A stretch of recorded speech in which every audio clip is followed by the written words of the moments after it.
So, comedian George Carlin has his 7 dirty words that I am not going to repeat. All you have to do is just find the find the clip online, and you'll hear how much history it created. But I also did not know that he was in a movie at the car wash as performed by Rose Royce, not Rolls Royce, Rose, Royce. Everyone is cleaning up and getting down in this comedy classic. The first disco slacker movie from the decade that brought you the tube top, the polyester suit, and lots of good times. It's just a typical day in the lives of the employees, customers, and passerby of a Los Angeles car wash. But what a day. There's a would-be robbery and assembly line of the weirdest, baddest, shadiest characters you've ever met, and lots of booty-bumping music to pass the hours till quitting time. Featuring outrageously hilarious performances by George Carlin, Professor Irwin Corey, the Pointer Sisters, and, drumroll please, Richard Pryor as Daddy Rich, a flamboyant reverend who preaches the goodness of the dollar. Car Wash is a timeless classic celebrating an era devoted to living life in the fast lane.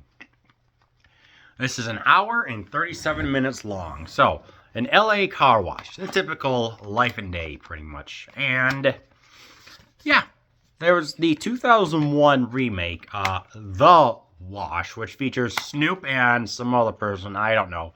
I saw maybe the first 15 minutes of it. The roommate's inside the bathroom. Snoop just does this. He hands him, pretend this is a joint. He just does this. Want one? That's all I know about the remake. And I said, I kind of recall hearing Car Wash. Watched it at 12 years old when I kind of had a particulance towards car washes for whatever reason. So, didn't really even think about it until not even 2 weeks ago. So, this movie, I would define it as thus. A time capsule of the 70s. Low budget, but in the good way, of course. Great characters. And just an all-around, rather, very dang good, very dang funny movie. Let me explain. What makes this movie work? The characters, the customers, and the scenarios. Characters. You got Richard Pryor, who portrays Daddy Rich, which was inspired by Reverend Ike, who kind of preached who's positive thinking and also about money. You got George Carlin, who portrays a taxi hooker looking around trying to find a hooker he had. And then there's the various crew. They each have their own personalities. Like one guy's trying to call to a contest to win tickets. And first 2 times at a phone booth. Boy, that's an antique. Can't get into it because obviously other people are placing calls. It's the running gags and the personalities of each character that happens. For example, Irwin Corey, who kind of, I guess, plays a leader, got a beard, smokes a cigar. He's kind of the serious one. You got a guy who looks like a little bit like Fat Albert, Hippo his name is. He's kind of in there, but he's kind of supporting. It's pretty much a typical day, but what augments this from just being what could have been kind of boring to actually great, the funky music, man. Just the soul, the funk, the R&B. I mean, the fact that I even play Car Wash 3 times, which may aggravate some people, but at the same time, it's like, I can see that, because that exactly hasn't aged well when you play the theme song too many times. And it just gets kind of boring. We do get some actual inside scenes of the car with the suds, the rollers, things like that.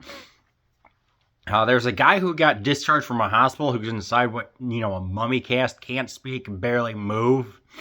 So he kind of gets a little bit, you feel sorry for him, he also gets a little bit laughed at.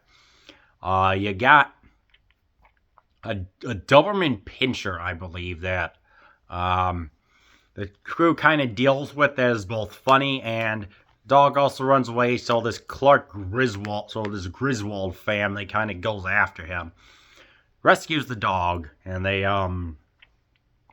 do that. There's also I gotta say, the standout scene with Richard Pryor, who was going to be in there a little bit longer, but it was during his cocaine days. He was very coked up, but somehow they managed to film his 5 minute cameo, and it works. I mean, it's hilarious when you see the dichotomy between like what is actual faith and giving money to all the mega churches that maybe they promise anything, maybe they don't, but at the same time, it is a legendary scene. I thought that Richard's voice would be a little bit deeper, but whatever.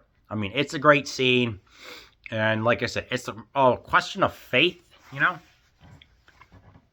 because there's like most of the people who believe, there's one guy who doesn't. There's the owner who, I mean, yes, like he comes in a limos. There's the little flag decals that say DR on them. So there's the owner who's trying to keep everything alive, where he's calling his wife and everything. We never see her.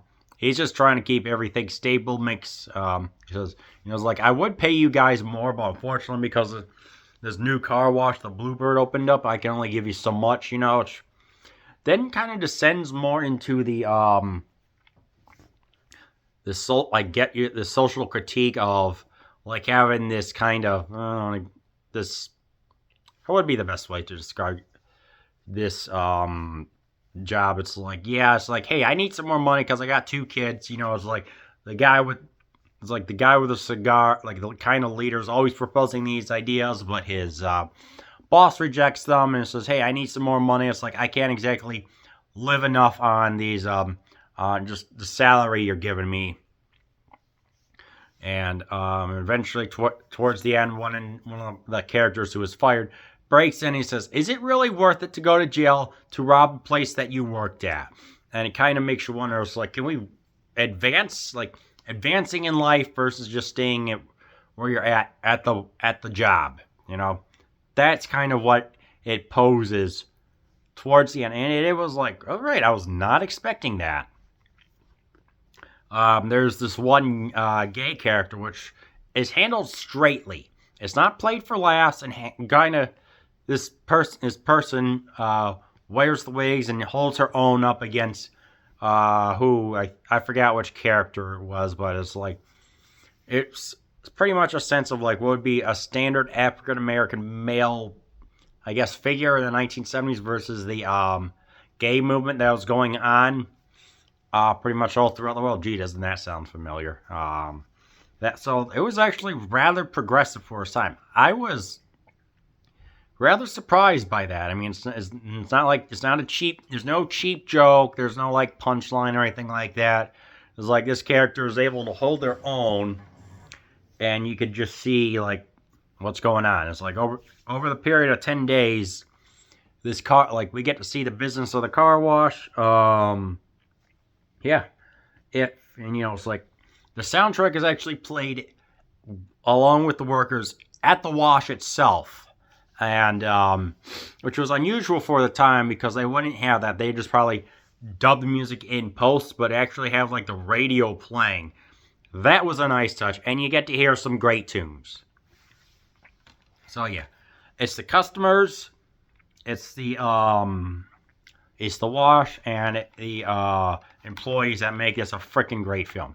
If I had to nitpick, I mean, some things I did notice was like there was a little bit of like, not really like not racism, but kind of just like, remember, this is the 1970s, so they're going to kind of like, oh, you like make kind of just remarks, I guess the word would be. It's there. It's not bad. There's like a couple of jokes towards the Chinese, but it's very small, and it should not deter your enjoyment from it. They do say a couple of the N-word, but that's amongst themselves, And you know what? couple of times it was like, and maybe it got slightly slow towards the end as we're getting towards the end of the day with editing, and that may have just been me. So yeah, I mean, and of course, the Pointer Sisters in here are fantastic. So yeah, if you want a great time capsule of the 1970s with some great laughs, unbelievable characters, and a great setting in LA, then I recommend that you watch Car Wash.